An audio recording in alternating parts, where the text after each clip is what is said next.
Umaga, kumusta po? Narito po ulit ang update natin para sa lagay ng ating panahon ngayong umaga po ng May 26, 2024 na kung saan ang bagyong si Aghon na ating binabantayan ay bahagyo muli na nagbago ang direksyon nito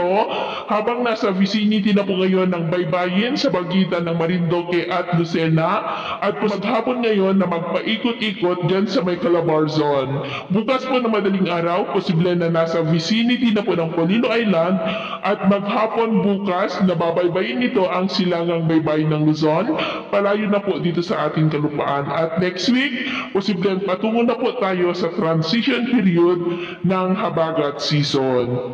Sa ngayon po, dahil kay bagyong si Aghon ay nakataas pa rin ang tropical cyclone with signal number 1 dito sa maraming bahagi ng Luzon.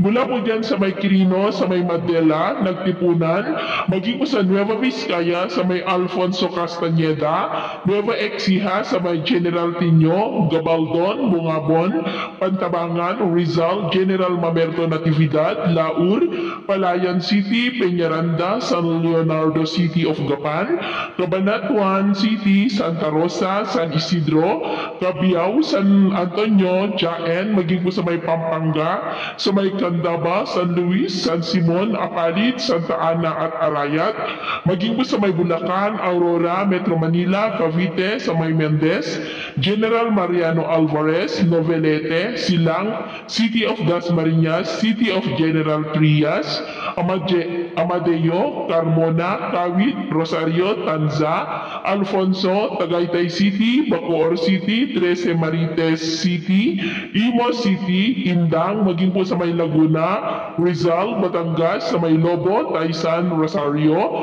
Padre Garcia, San Juan, Santo Tomas, Batangas City, Tingnoy, Bawan, San Luis, Mabini, San Pascual, San Jose, Ibaan, Lipa City, Mataas na Kahoy, Balete, Malvar, Calaca, Cuenca, Talisay, Agoncillo, Lemery, City of Tanawan, Alitagtag, San Nicolas, Laurel, Santa Teresita, Taal, maging po sa may Quezon, kasama na po Polillo Islands, Camarines Norte, Camarines Sur, Catanduanes, Albay, Sorsogon, Pilar, Castilla, Donsol, City of Sorsogon, Masbate, kasama na po ang Burias Island, Oriental Mindoro, Pinamalayan, Olan, Nauchan, Victoria, Socorro, City of Calapan, Bansud, Gloria, Baco, San Teodoro, Puerto Galera, Bungabong, Rojas, Occidental Mindoro, diyan po sa may Sablayan, Abra de Ilog, Marinduque at Romblon. Sa mga nabanggit po na lugar, iba yung pag-iingat po dahil posible pa rin ang mga banta po ng pagbaha at pagguho ng lupa.